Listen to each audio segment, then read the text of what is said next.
दिल्लीतील लाल किल्ला मेट्रो स्टेशन समोर कारमध्ये स्फोट, 9 जणांचा मृत्यू तर 20हून अधिक जखमी, एक संशयित ताब्यात, एनआयए कडून तपास सुरू।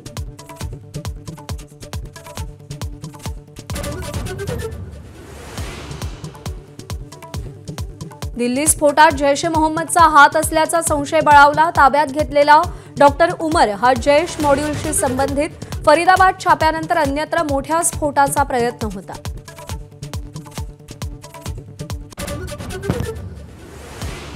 दिल्ली स्फोटांबाबत पोलिसांच्या तपासात धक्कादायक माहिती, घटनास्थळी छर्रे, खिळे, अणुकुचीदार वस्तू आढळल्या नाहीत, तर स्फोट झालेल्या गाडीचे पार्ट्सही ताब्यात।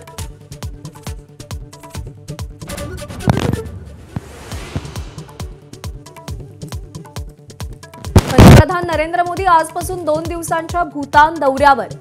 स्फोटानंतरही मोदींकडून नियोजित दौरा कायम। राजाच्या 70व्या वाढदिवसासाठी मोदी भूतानला।